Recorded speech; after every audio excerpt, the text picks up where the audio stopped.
E o que eu acho é o seguinte: é simples Jesus dizendo: eu fui estrangeiro e tu me acolheste.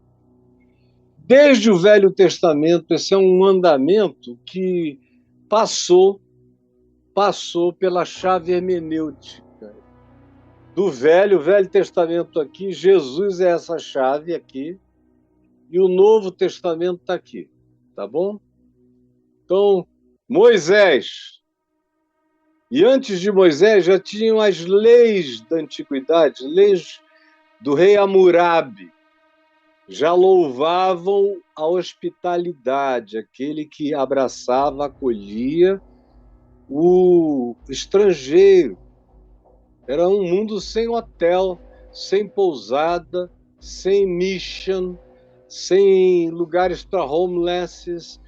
Ou havia hospitalidade, ou o viajor iria passar muito mal, quem sabe até morrer na sua tentativa de chegar onde fosse.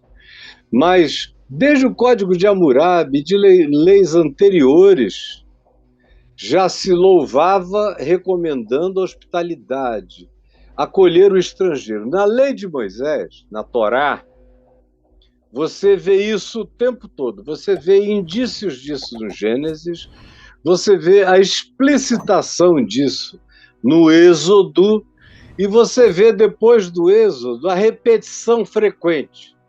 Levítico, Números, Deuteronômios, repetindo, Crônicas, de vez em quando repete os profetas, dizendo: para que tu não te esqueças, acolhe o estrangeiro, porque tu também foste desterrado e estrangeiro por 430 anos na terra do Egito, onde tu foste oprimido, chicoteado, abandonado, passaste fome. Tudo isso para que tu aprendesses a seres um povo inclusivo, generoso para com o estrangeiro. A lei de Moisés é meticulosa com relação ao acolhimento do estrangeiro. Aí você vai para Jesus e Jesus traz a lei da hospitalidade, o princípio da hospitalidade, que é um princípio do amor, porque o amor é hospitaleiro, o amor é acolhedor, o amor é inclusivo, o amor é misericordioso, o amor constrói tetos, o amor provê etos, amplia o próprio etos do indivíduo para caber mais gente, aumenta o telhado para caber mais gente. Tem uma ética de abraçamento no amor. E é o que Jesus diz, dizendo: vinde, benditos do meu Pai. Várias coisas ele diz: tive fome, tive sede, isso e aquilo, mas eu fui estrangeiro, eu fui refugiado, eu fui despatriado, eu fui asilado, eu fui exilado, eu fui ameaçado de morrer de fome e tive que buscar um lugar de sobrevivência. E tu me acolheste, Jesus diz, tomando o lugar de todo forasteiro, de todo viajor, de todo estrangeiro, de todo indivíduo buscando sobrevivência, de todo mundo com fome, com sede, com frio, doente, sem chão, sem casa, sem teto, sem cobertor, seja aquele que vem de uma outra etnia, ou seja aquele que, sendo da mesma etnia da gente, vive como um estrangeiro na sua própria terra. Eu tenho uma música que eu fiz e o Josué Rodrigues musicou, dizendo, entre outras coisas, por que eu me sinto estrangeiro na terra onde eu nasci? Tem milhões de estrangeiros brasileiros que, mesmo no Brasil, estão na rua. Então, é mandamento de Deus, filho. É mandamento de Deus. Tentar. Assim como a gente tem que ajudar quem está passando fome. Não é ficar bebendo água na frente de quem está morrendo de sede. Que delícia essa aguinha. Você não tem, né? Mas tá tão boa. Você é um filho do inferno que faz isso com o próximo. O cara morrendo de fome. E você vai trabalhar, seu vagabundo. Como aquele jogador de ontem, Fabrício Manini. Coitado, é um infeliz, né? A boca fala do que está cheio o coração. Quando vocês encontrarem esses pobres na rua, não fiquem parando para tentar ajudar, não. Atropela esse bando de vagabundo, esses vermes, sanguessugas. A boca fala do que está cheio o coração. Então, podem ter certeza, há uma bênção de Deus para as nações. E quando Jesus, lá em Mateus 25, falou: vinde benditos de meu Pai, porque eu era estrangeiro e tu me acolheste, entre outras coisas, ali está dito que é o julgamento das nações, quando as nações se reunirem diante do Filho do Homem. As nações.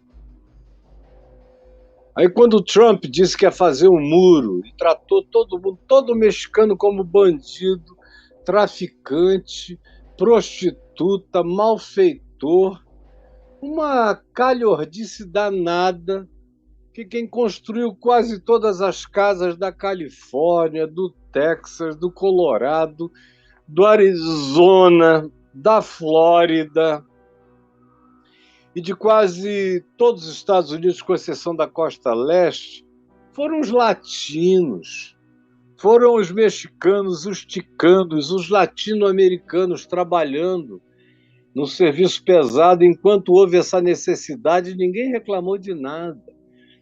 Aí veio o Trump, quis fazer uma cerca, que graças a Deus, um muro que ele não conseguiu terminar, deu tudo errado, ainda roubaram o dinheiro. O Steve Bannon meteu o dinheiro do muro no bolso, roubou milhões e milhões do dinheiro arrecadado.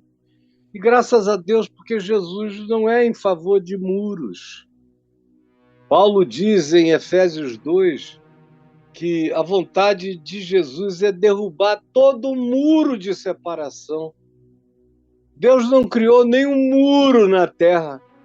Muro é coisa de homem querendo se separar de outros homens. Não é nem dos animais, são os humanos que fazem parte da pior fobia humana. É a humanofobia, é a pior de todas as fobias. Então, os Estados Unidos, que já foram um país muito generoso, foi um país constituído por imigrantes. Não tem ninguém que seja americano que não seja imigrante, exceto os índios, os moradores originais, que são os únicos verdadeiros americanos, tanto nos Estados Unidos como aqui, em toda a América Latina e na América do Sul. São os únicos genuínos americanos. O resto é imigrante. Olha lá para o Trump com aquela cabeça vermelha, vê se ele tem alguma coisa a ver com os nativos americanos, com os navarros, com os apaches, com os Hopi, com qualquer outra tribo que você queira. Não, nada. Os irlandeses, os italianos, é um país de imigrantes e que agora declara guerra aos imigrantes.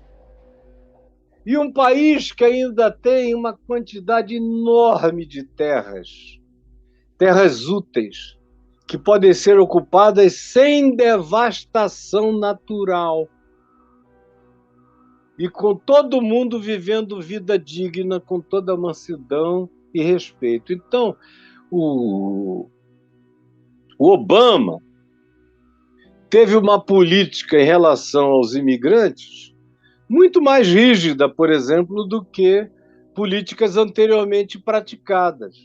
Mas como ele era preto, afrodescendente, um monte de coisas ficaram falando mal do Obama como se ele tivesse arreganhado a porta das fronteiras, quando foi justamente o oposto. Nunca houve tanta devolução de estrangeiro quanto durante os 8 anos do governo Obama. Ele mais ou menos manteve políticas semelhantes às do Obama até agora. Ele não teve nem muito tempo para tratar do assunto. É guerra para lá, é confusão de outro lado. Já começou saindo do Afeganistão, herdou uma guerra com rumores nucleares, problemas de todos os lados, Covid para lidar, muita confusão no mundo.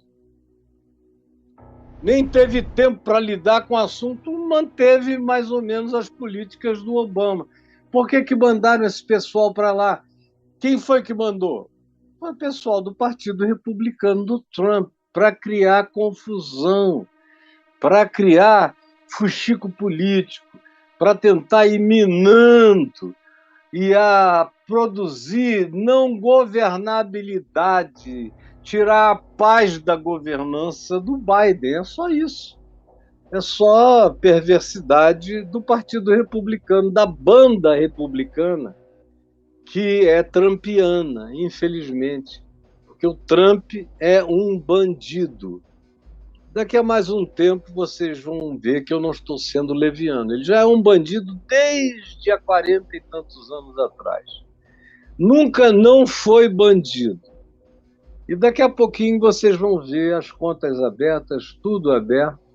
Vocês vão ver o banditismo dessa figura ignóbil, que não devia nunca ter sido nem vereador, ou seja, City Hall Representative, como os americanos dizem. Nem na prefeitura dava para o cara ter entrado. Ele é um tosco, um ogro, arrogante, é um rei de tiro, é um Nabucodonosor Trump, é uma figura desse jaez, muito parecido com o que a gente tem aqui. Aliás, carne e unha, com a diferença de que o daqui é um pouco mais retardado, ou emburrecido em algumas coisas, e do ponto de vista vernacular, paupérrimo. Por isso ele só faz motociata, porque não dá para ele fazer discurso maior do que 7, 8 minutos. Ele não aguenta, ele não consegue articular mais do que isso.